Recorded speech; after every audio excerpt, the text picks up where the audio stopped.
23واں پارہ سورہ صافات آیت نمبر 102۔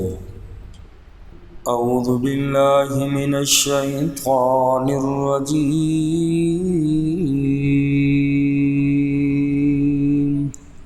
بسم اللہ الرحمن الرحیم۔ فلما بلغ معه السعی، پس جب وہ پہنچا اس کے ساتھ دوڑنے کی عمر کو، قال، حضرت ابراہیم علیہ السلام نے فرمایا، یا بنیا، اے میرے بیٹے، انی ارا فی المنام، بے شک میں نے دیکھا ہے خواب میں، انی اذبحک، بے شک میں تجھے ذبح کر رہا ہوں، فانظر، پس تو دیکھ، ماذا تری، تیری کیا رائے ہے؟ قال، حضرت اسماعیل علیہ السلام نے فرمایا، یا ابت افعل، اے میرے پیارے ابا جان، کر ڈالیں، ما تؤمر، جس کا آپ کو حکم دیا گیا، ستجدنی، ان قریب آپ مجھے پائیں گے، انشاء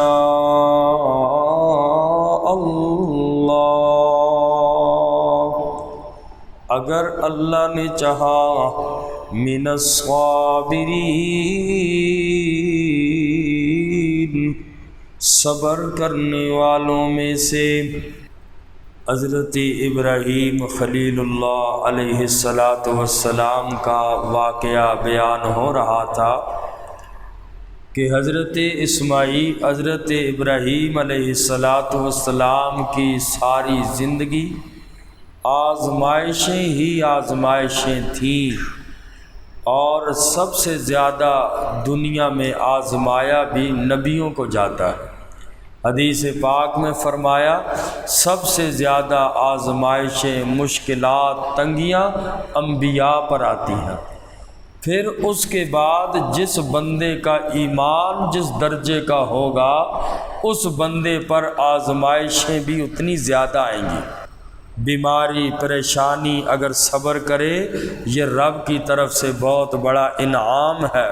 تو حضرت ابراہیم علیہ السلام پر اب ایک اور آزمائش جس کو قرآن نے بیان فرمایا، پہلے تو جب اولاد ہو ہی نہیں رہی تھی، 80 سال کی عمر میں اولاد ہوئی، اللہ نے فرمایا، جا بواد غیر ذی زرع عند بیتک المحرم، جا چٹیل میدان میں چھوڑ کے آ جا۔ اکیلی ماں اور بیٹا ہیں، اولاد اتنے عرصے بعد ہوئی، آنکھوں سے دور کر، اور حضرت ابراہیم علیہ السلام چھوڑ کے آگے۔ اور جب وہی بچہ بڑا ہوا، چلنے پھرنے لگا، معاہ السعی، دوڑنے کی عمر، یعنی مفسرین نے لکھا کہ 12-13 سال کے حضرت ابراہیم علیہ السلام ہوئے۔ حضرت ابراہیم نے خواب میں دیکھا اور فرمایا کہ اے میرے بیٹے، میں تجھے ذبح کر رہا ہوں، میں نے خواب کے اندر یہ دیکھا، انی ارا فی المنام، میں نے خواب میں دیکھا کہ میں تجھے ذبح کر رہا ہوں، اے میرے بیٹے تو بتا تیری کیا رائے ہے، کیا میں تجھے ذبح کروں؟ حضرت اسماعیل علیہ السلام نے فرمایا، اے میرے ابا جان، جو آپ کو حکم دیا گیا آپ کر ڈالیے، بالکل نہ سوچیں، جہاں تک بات میری ہے انشاءاللہ مجھے آپ صبر کرنے والوں میں سے پائیں گے، آپ کر گزریے جو اللہ نے آپ کو حکم دیا ہے۔ حضرت ابراہیم علیہ السلام حضرت اسماعیل کو لے کر منا کی طرف چل پڑے۔ بہرحال آگے قرآن کریم نے بیان نہیں فرمایا کہ آگے کیا ہوا، اس لیے کہ یہ وفاداری ہی اللہ کے حکم کے آگے ایسے سر جھکایا، اس کو الفاظ بیان ہی نہیں کر سکتے۔ تو بعض تاریخی روایتوں کے اندر آتا ہے اور تفسیری روایتوں کے اندر کہ راستے میں ایک بزرگ ملا، وہ شیطان تھا، عمدہ لباس کے اندر، بڑی ہمدردی حضرت ابراہیم علیہ السلام سے جتلائی، پوچھنے لگا کہاں جا رہے ہو؟ کہا جی بیٹے کو ذبح کرنے جا رہا ہوں۔ اور وہ بزرگ کہنے لگا کہ کتنے بیٹے ہیں؟ حضرت ابراہیم نے فرمایا بس یہی ایک ہی ہے۔ کہنے لگا کیا یہ آپ پر بوجھ ہے؟ فرمایا بوجھ تو نہیں ہے، میرے اللہ کا حکم ہے، خواب کے ذریعے میں نے دیکھا، اب اسے ذبح کرنے جا رہا ہوں۔ تو بہرحال شیطان نے بڑا برگلانے کی کوشش کی، وہ بھی اللہ کے پیغمبر تھے دونوں، اور کہنے لگا کہ خواب کا ایک ظاہر ہوتا ہے، ایک باطن ہوتا ہے، آپ کو سمجھنے میں غلطی لگ گئی ہے، اسے ذبح نہ کرو۔ کوئی اور ہوتا تو مغالطے میں آ سکتا تھا۔ تو ابراہیم خلیل اللہ تو اللہ کے نبی تھے۔ ابراہیم علیہ السلام نے کنکریاں اٹھائیں اور اسے 3 مقام پر ماری، اور وہ شیطان تھا۔ پھر کچھ آگے گئے حضرت ابراہیم علیہ السلام بیٹے کو لے کر، اور پھر آگے سے پھر آ گیا شیطان، منت محتاجی کرنے لگا کہ کہنے لگا ذبح نہ کرو، اور کیا کر رہے ہو، ایک ہی بیٹا ہے، میں تمہارا خیر خواہ ہوں، بچے کو ذبح نہ کرو۔ اور پھر ابراہیم علیہ السلام نے کنکریاں اٹھا کر ماری۔ تو آج کل جو رمی کی جاتی ہے حج میں، یہ وہی سنت ابراہیمی ہے۔ تو بہرحال فرمایا اے ابا جان آپ کر گزریے جو کچھ کرنا ہے، جہاں تک میری بات ہے تو مجھے انشاءاللہ آپ صبر کرنے والوں میں سے پائیں گے۔ اسماعیل علیہ السلام نے بھی انشاءاللہ کہا، معاملہ اللہ کے سپرد کیا۔ انبیاء کوئی بھی کام کرتے ہیں تو اللہ کے سپرد کرتے ہیں، ہماری طرح نہیں کہ ہم اتنا کام کرتے نہیں جتنا میں نے کیا اور بیچ میں اللہ کی مدد کو شامل حال نہیں کرتے۔ لہٰذا کوئی بھی کام ہو تو انسان جو ہے اللہ کے سے مدد بھی مانگے اور اس معاملے کو اللہ کی طرف منسوب کیا کرے۔ فرمایا فلما بلغ معه السعی، پس جب وہ پہنچا اس کے ساتھ، یعنی ابراہیم علیہ السلام کے ساتھ اسماعیل علیہ السلام پہنچے السعی، دوڑنے کی عمر کو، قال حضرت ابراہیم علیہ السلام نے فرمایا یا بنیا، اے میرے بیٹے، انی ارا فی المنام، بے شک میں نے دیکھا ہے خواب میں، انی اذبحک، بے شک میں آپ کو ذبح کر رہا ہوں، فانظر، پس تو دیکھ، ماذا تری، تیری کیا رائے ہے؟ قال، حضرت اسماعیل علیہ السلام نے فرمایا یا ابت افعل ما تؤمر، اے میرے ابا جان کر ڈالیے جس کا آپ کو حکم دیا گیا، ستجدنی انشاءاللہ، ان قریب آپ مجھے پائیں گے اگر اللہ نے چاہا، من الصابرین، صبر کرنے والوں میں سے۔ فلما اسلما، پھر جب دونوں نے حکم مان لیا، وَتَلَّهُ لِلْجَبِينِ، اور لٹایا اس کو پیشانی کے بل، وَنَادَيْنَاهُ أَن يَا إِبْرَاهِيمُ، اور ہم نے پکارا اسے، اے ابراہیم، قد صدقت الرؤیا، تحقیق آپ نے سچا کر دکھایا خواب، انا اِنَّا كَذَلِكَ نَجْزِي الْمُحْسِنِينَ، بے شک اسی طرح ہم بدلہ دیتے ہیں نیکی کرنے والوں کو۔ جب دونوں باپ اور بیٹا اللہ کے حکم کے آگے مطیع ہو گئے، حکم مان لیا، سر جھکا لیا، اللہ ہم حاضر ہیں، اللہ کے حکم کے آگے جھک گئے باپ اور بیٹا، والد ذبح کرنے کے لیے لے گئے حضرت اسماعیل علیہ السلام کو، اور بیٹا ذبح ہونے کے لیے تیار ہو گیا، والد ذبح کرنے کے لیے تیار ہو گیا۔ حضرت ابراہیم علیہ السلام نے پیشانی کے بل حضرت اسماعیل ذبیح اللہ کو لٹا دیا۔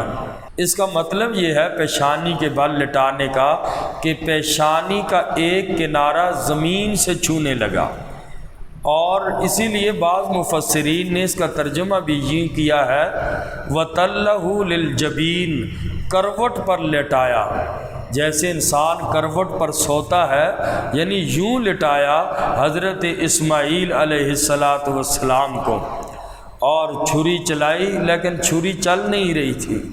آواز آئی اللہ کی طرف سے، اے ابراہیم آپ نے خواب سچا کر دکھایا اور آپ اس امتحان کے اندر بھی کامیاب ہو گئے ہیں، اور فرمایا ان ھذا لہو البلاء المبین، بے شک یہی ہے بہت بڑی آزمائش، اے ابراہیم یہ بھی بہت بڑی آزمائش تھی، اور آپ اس آزمائش میں بھی مکمل کامیاب ہو گئے۔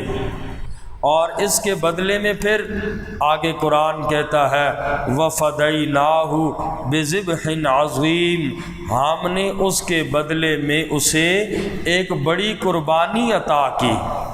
اس کی دو تفسیریں مفسرین نے فرمائی ہیں کہ اللہ نے جنت سے ایک دمبا بھیجا کہ اے ابراہیم اس کی قربانی کرو، تو وَفَدَيْنَاهُ بِذِبْحٍ عَظِيمٍ، تو اس کے بدلے میں فرمایا کہ ہم نے ابراہیم کو ایک قربانی عطا کی، جنت سے ایک مینڈا بھیجا۔ اور بعض مفسرین نے اس کی تفسیر یہ کی ہے کہ اللہ کے ہاں یہ قربانی حضرت ابراہیم علیہ السلام کی اتنی پسندیدہ تھی کہ قیامت تک اللہ نے اس سنت کو جاری فرما دیا۔ حدیث پاک میں آتا ہے صحابہ کرام رضوان اللہ تعالی علیہم اجمعین نے رسول اللہ صلی اللہ علیہ وسلم سے پوچھا ما هذه الاضاحی یا رسول اللہ، یا رسول اللہ یہ قربانیاں کیا ہیں، اس قربانی کا فلسفہ کیا ہے؟ آقا علیہ السلام نے فرمایا قال صلی اللہ علیہ وسلم سنت ابیکم ابراہیم، یہ تمہارے باپ ابراہیم خلیل اللہ کی سنت ہے۔ اور اس سے یہ مسئلہ بھی معلوم ہوا کہ اگر کوئی بیٹے کو ذبح کرنے کی نظر مانے، کوئی آدمی کہے اگر فلاں کام ہو گیا تو میں اپنے بیٹے کی ذبح کرنے کی نظر مانتا ہوں، تو ایسی نظر اور منت ماننا یہ حرام ہے، کیونکہ جہاد کے علاوہ انسانی جان کو قربان کرنا ناجائز ہے، جائز ہی نہیں ہے۔ جہاد کے اندر آپ اپنی جان کی قربانی دے سکتے ہیں اللہ کے دین کے لیے، باقی اس کے علاوہ اپنی جان کی قربانی کہیں اور دینا جائز نہیں ہے۔ اگر ایسی نظر مانی بھی تو اس کے بدلے میں جانور ذبح کرنا پڑے گا۔ انسان نے اگر ایسی نظر کہیں مان بھی لی تو اس کے بدلے میں جانور کو ذبح کرنا پڑے گا۔ تو فرمایا وَفَدَيْنَاهُ، اور ہم نے اس کے بدلے میں اسے ابراہیم علیہ السلام کو ہم نے اسماعیل کے بدلے میں بِذِبْحٍ عَظِيمٍ ایک بڑی قربانی عطا کی، وَتَرَكْنَا عَلَيْهِ فِي الْآخِرِينَ اور ہم نے چھوڑا اس کا ذکر بعد میں آنے والوں کے لیے۔ ابراہیم علیہ السلام کے بعد جو لوگ آئیں گے، اللہ فرماتے ہیں ہم نے بعد والی امتوں میں بھی ابراہیم خلیل اللہ کا ذکر خیر چھوڑ دیا کہ جتنے بھی لوگ بعد میں آئیں گے ابراہیم خلیل اللہ کا ذکر خیر کریں گے۔ کیسے کریں گے؟ سلامتیاں بھیجیں گے حضرت ابراہیم خلیل اللہ پر۔ کیا کہیں گے؟ سلام علی ابراہیم، سلامتی ہو حضرت ابراہیم علیہ السلام پر۔ کذالک، اسی طرح نجزی المحسنین، ہم بدلہ دیتے ہیں نیکی کرنے والوں کو۔ انہ من عبادنا، بے شک وہ ابراہیم علیہ السلام تھے من عبادنا، ہمارے بندوں میں سے، المؤمنین، ایمان والوں میں سے، ہمارے ایمان والے بندوں میں سے حضرت ابراہیم علیہ السلام بھی تھے۔ اللہ تعالیٰ ہم سب کو